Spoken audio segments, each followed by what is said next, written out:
Hey guys, welcome to Emerald Coast Baseball Academy's YouTube channel / podcast. Here with Jared Bowser, all the way from Santa Fe, New Mexico.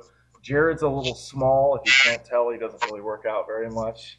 He gets a little heated when you mention that kind of stuff. So it's a running little joke between us pitchers and the team from the Santa Fe Fuego 2013. Congratulations to the Santa Fe Fuego 2014. Excited they won the Pecos League Championship. Excited for them. I'm going to try to see if I can get our guy Bill Moore on the podcast. I don't see him being technologically savvy enough to get him exactly, in front of a computer webcam and see what we can do. But Jared, welcome to the show. Thank you. Thank you so much. Well, Jared, I wanted to get you on the show because you are one of a very exciting guy to be around, especially in pitching. You're very disciplined. Like I said before, you don't work out. You just wear small shirts, and and so I wanted to bring people on and really go in and divulge into your playing history and where you came from and what really got you into pitching. Well, when I started out, when I really started out was in high school. When I really started picking it up and um, getting disciplined and wanting to learn every day and get better every day. Um, High school was a big step for me. They really lit fire up under me and got me to where I am today. But some hardships I went through throughout college. My mechanics weren't sound going into junior college, and they kind of they fixed me up to where I'm getting towards the plate as quickly as possible and controlling the chaos. Controlled chaos. Yeah, you and I have talked about that before. So you were a guy, maybe in high school, that might have been doing a little bit too much arm, and not utilizing your strength, your body mass. I mean, obviously you weren't as big as you are now. What are you weighing in on your NFL Combine today? I'm about 197. 197 and what? 6 foot? About 6'1", 6'2". 6'1", 6'2". Okay. So you're one of the things that really help you generate power. And when I had seen you some days, and unfortunately the league that we were in, we didn't have confirmation on velocity. But some days I had seen you throw, and I swear you were 95.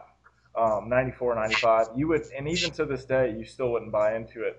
I'd like to see you actually throw without the elevation one time, just to see what would happen. Because when I left elevation and went to more of a sea level kind of thing, I actually saw a lot more movement. I saw it easier to control the ball, and I saw the ball just explode out of my hand. So and even where I live here in the panhandle of Florida, I would come back and I wouldn't necessarily feel like I was throwing harder, because even here there's some issues. You run into humidity and heat, and it almost slows the ball down also. But I could definitely tell that, one, it was easier to spin the ball, due to the elevation difference, and I could hold it. And one of the things that you and I had always talked about, especially with you being a splitter guy, and me being a multi-pitch guy, is grip of the ball. And I could always tell, like, even being in New Mexico, some days you just get a baseball, and I don't know if I talked to you or one of the other guys on the team, but we were saying I couldn't even hold the ball. It was you'd go to you'd lick the finger, you'd go to the ball, that'd be good for maybe what, quarter of a second, and then next thing you know, the ball's slick again, and it would just confuse you. So did that affect you being a splitter guy? Could you feel like the environment would affect you a lot sometimes with your? Well, I've been throughout the country on playing baseball, scholarships and um, different states and what have you. I noticed in Oklahoma my splitter was devastating compared to what it was here with the smaller seam, um, the elevations. Sometimes my splitter wouldn't want to bite on some days, Yeah. but I did notice that the elevation did have a lot to do with the bite on all my pitches. Yeah. Okay. All right. Yeah. I'll agree with you on that one. I'm being a cutter guy, a cutter slider guy. I felt like some days I could come out, and even the slightest little wind would make a cutter hang a little bit. and then try to go to slider, and maybe it would break too early, or wouldn't.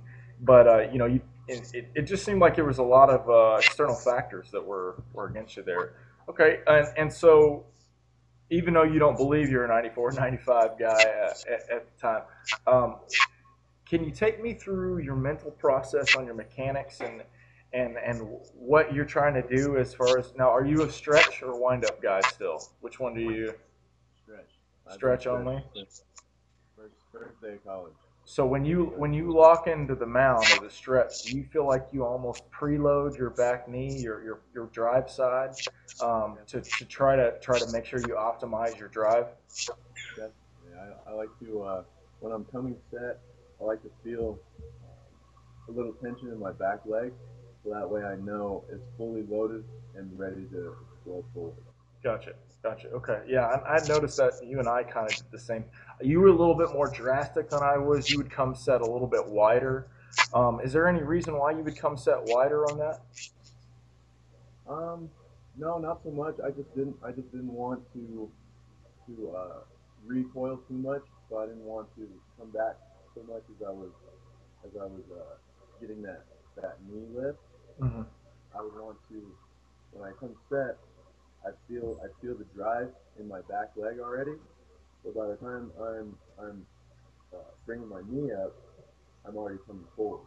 My Okay. weight is already shifting forward, Yeah. and by the time I'm at my peak with my knee, my all my weight is shifted towards the plate already. So Yeah.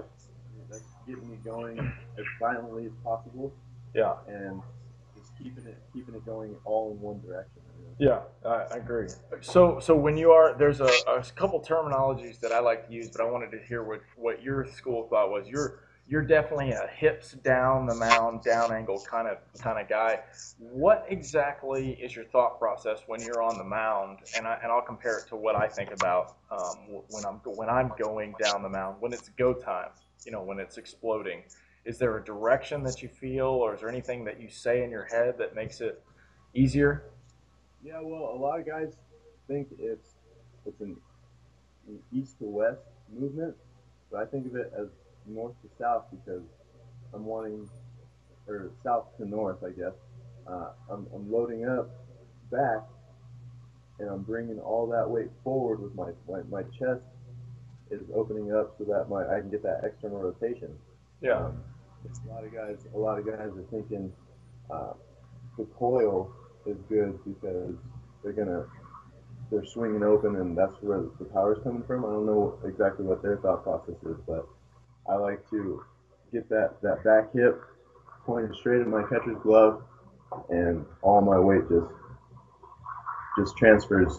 You Yeah, know. transfer is so transfer is kind of the word you're looking for right there. Because I'm a guy where that's a little bit different. I am like you're saying, instead of being coming straight at my target, I actually almost like a drift car when it comes sideways, and as far as I can, as quickly as I can, and then unleash that fury by rotating.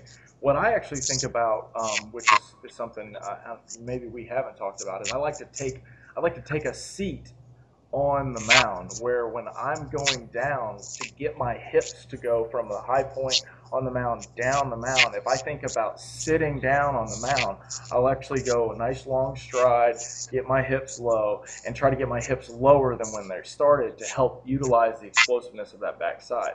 Then I do that as I'm going down the mound, and then I unload the coil and release everything and I really try to think from feet to head to get my spinal rotation speed as fast as it can in order to unload on the ball, which is kind of like the same thing we're talking about, but I always like to talk to people about because everybody uses different terminology, and it's really what works for you in that particular moment. I agree wholeheartedly. Um, it's just my favorite word to use in pitching is explosive. Yeah, exactly.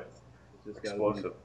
And I was watching David Price the other day, and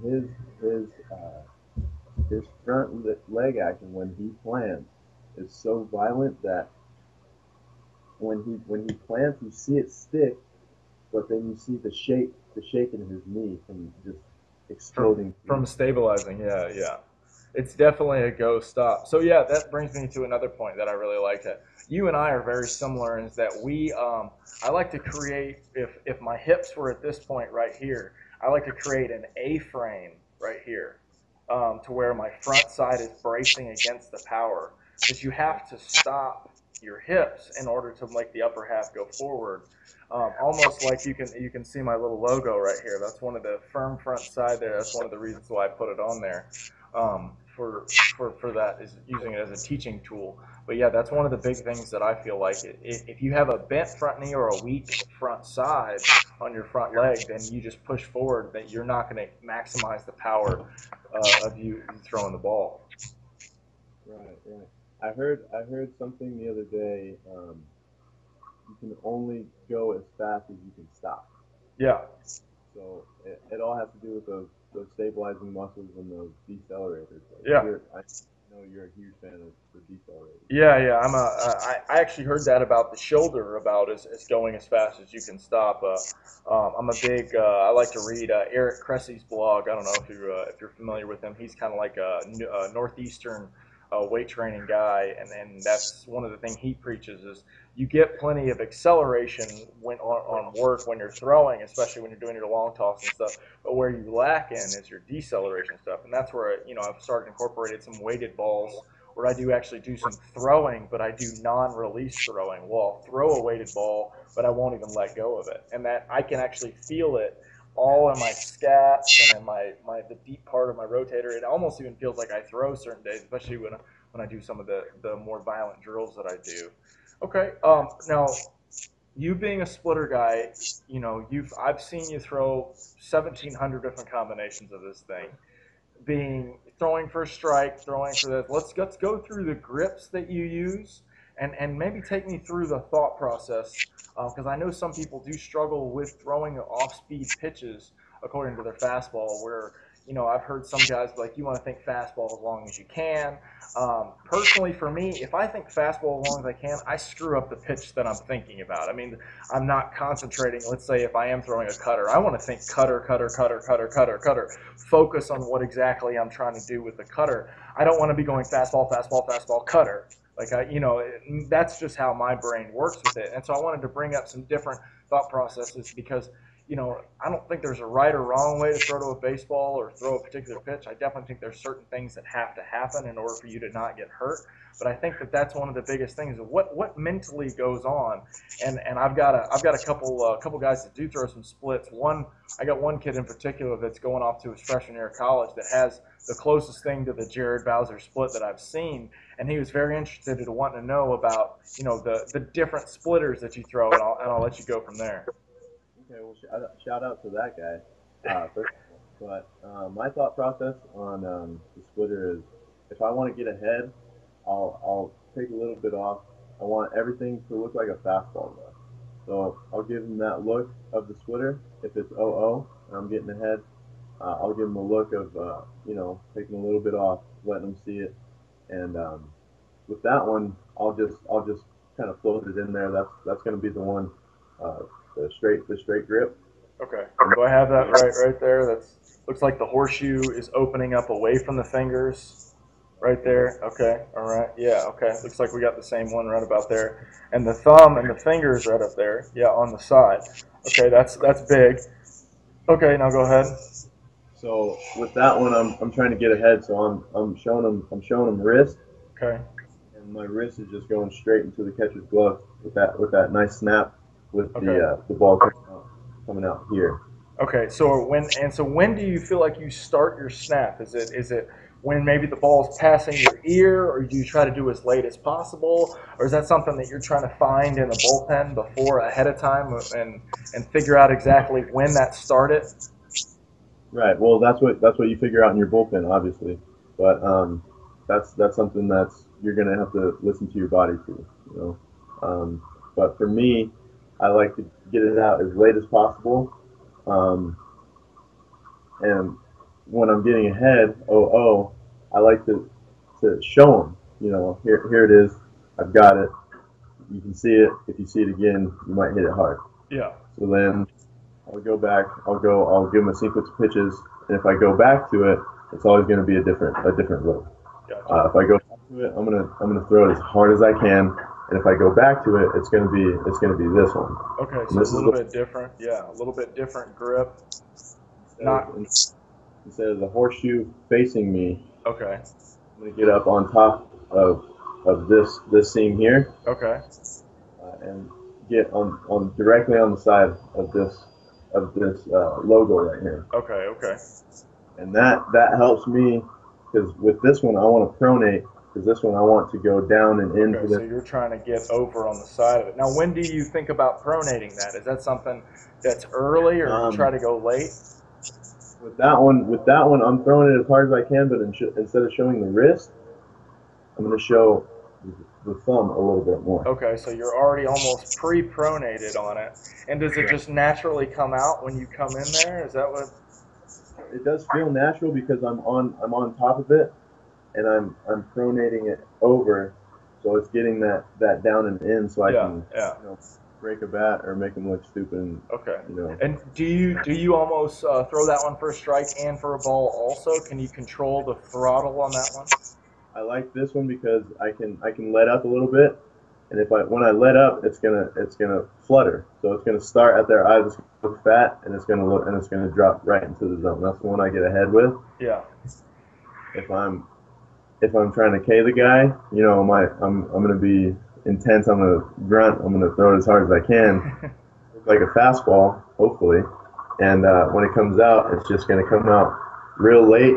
I'm pronated, and it gets that downward snap, Yeah. down and in.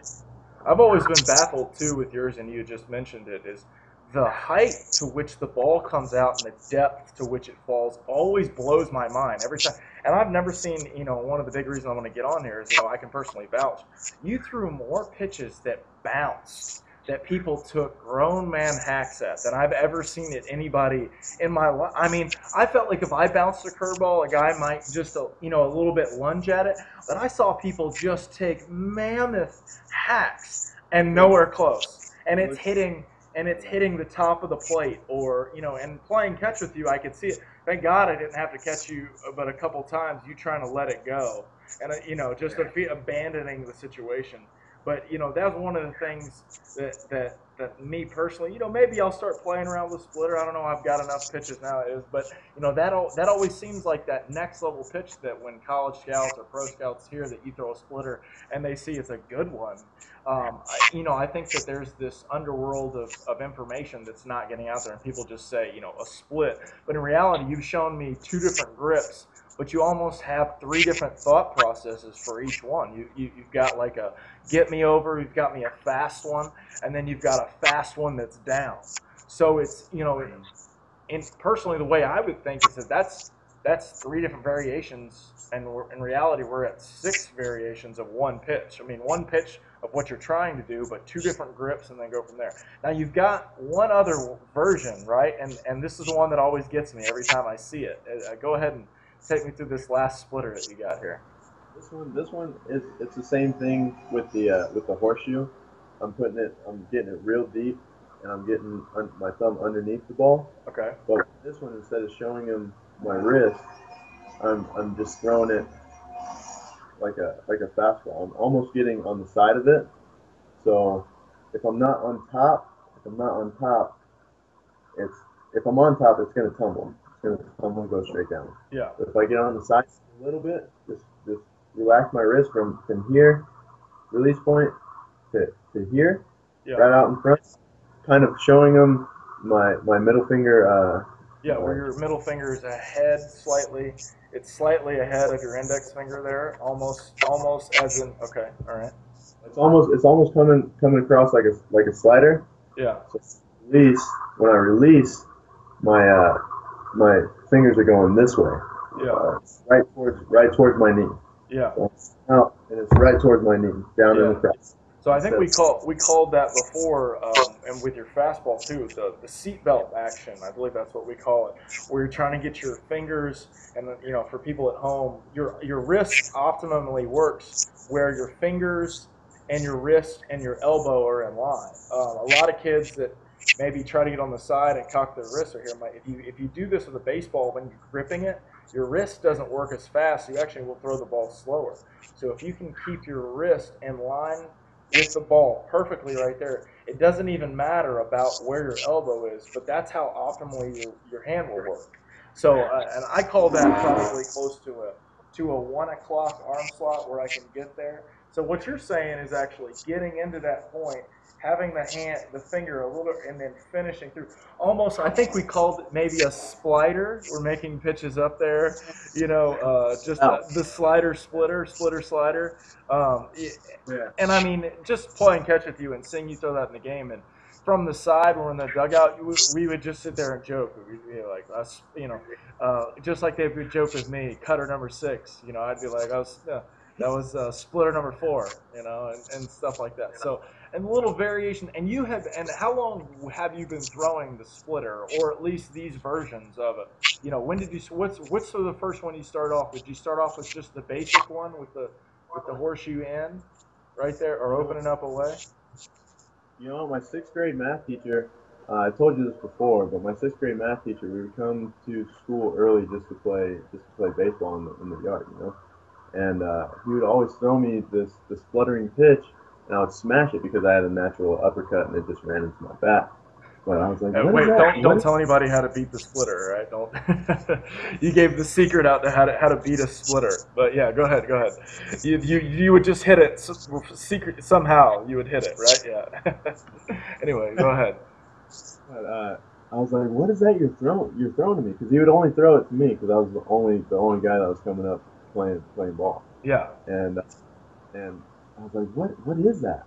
That's cool, man. That's cool.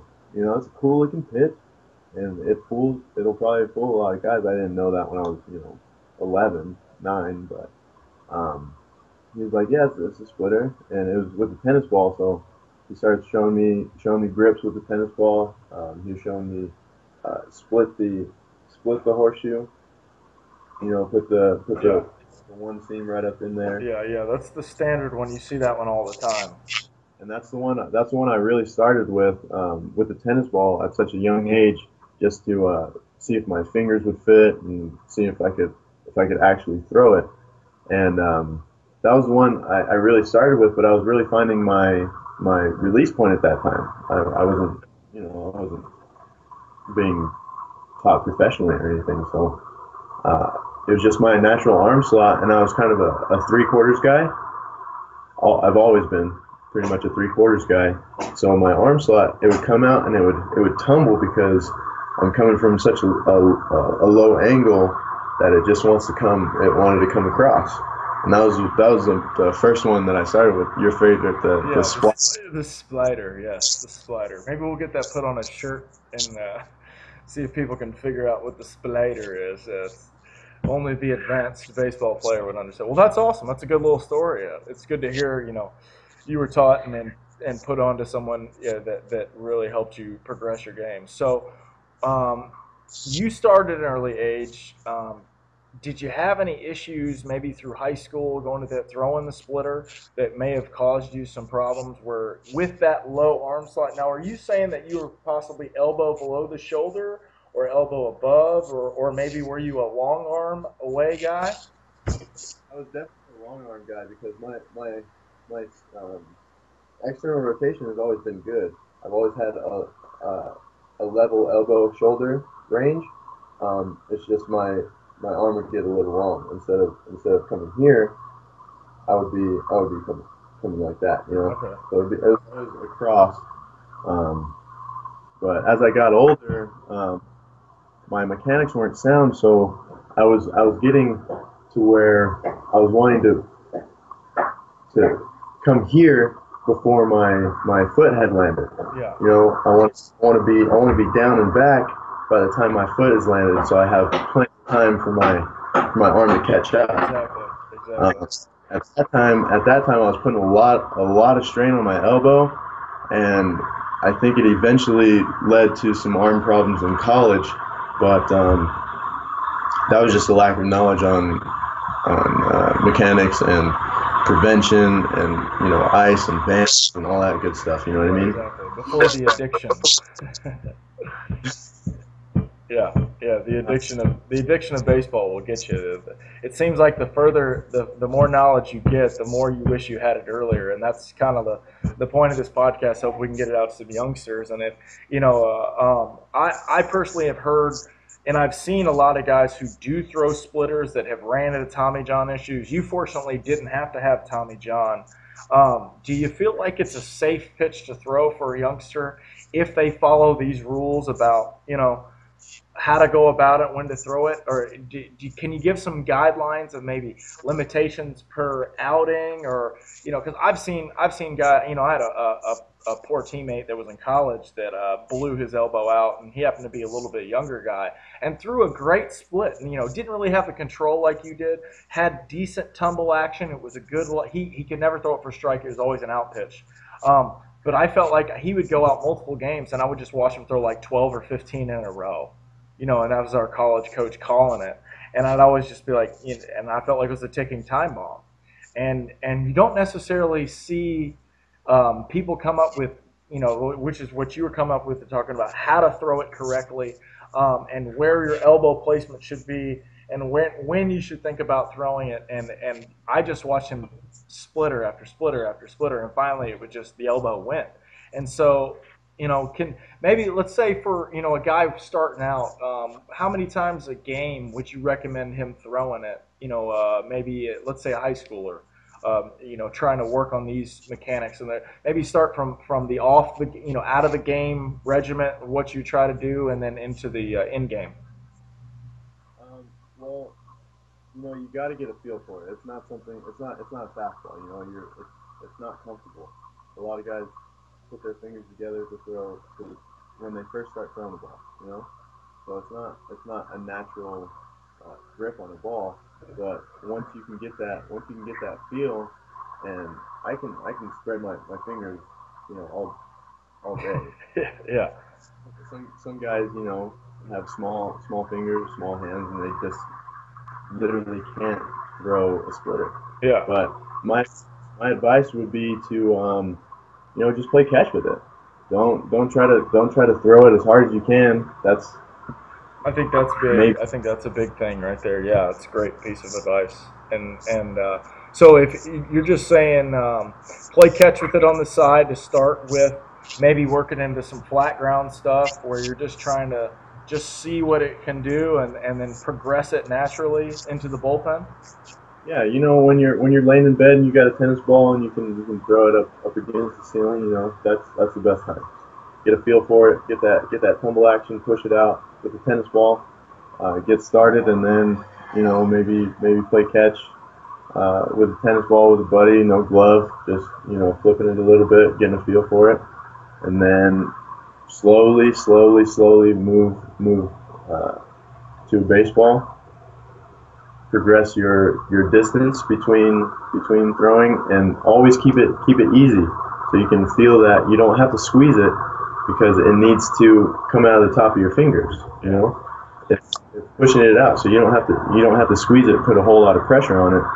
But once you do get into the game and start throwing it hard, you just want to know where your release point is. By that time, you want to have almost perfected it before you even started it. You know what I mean? I agree. I agree. So we're saying start off with maybe playing catch before you even get a guy down doing flat grounds. Move to flat ground, and then move from flat ground maybe back to a flat ground almost a full distance.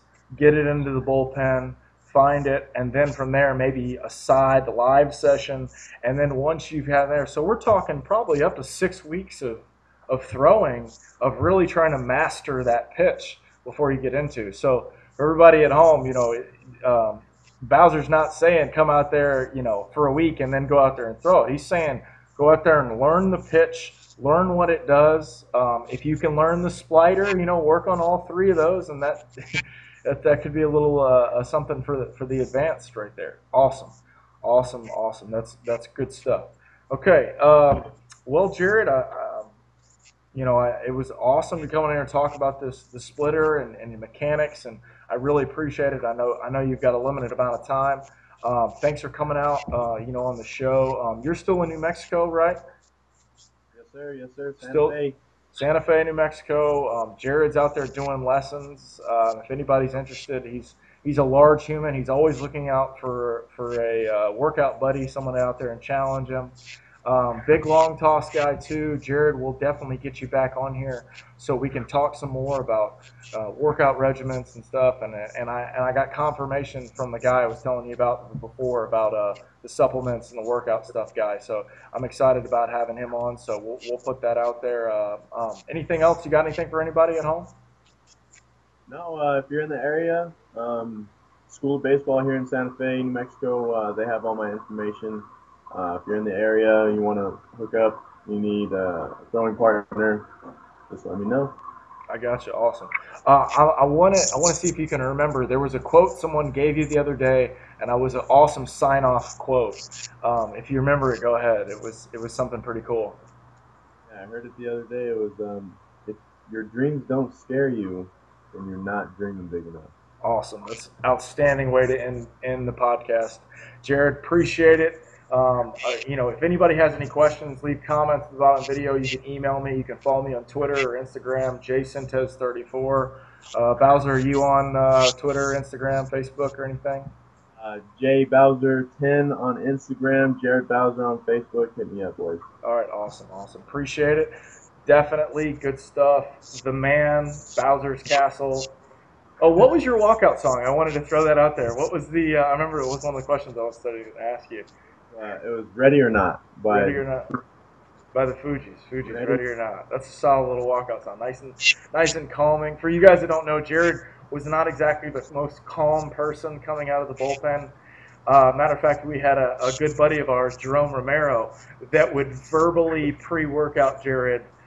If anybody were into the side, you would think that these two were ready to go into gladiator full mode Roman times battle, and it was scary. I mean, I felt like there was possible actual laser beams going between you two all the way to the line, and then when you go on the mound, you were a different animal. So that's awesome. We'll get into all that stuff later too. But thanks, Jared. I appreciate it, buddy. All the way from Santa Fe. Thanks, and talk to you soon. Been a pleasure, my man. All right.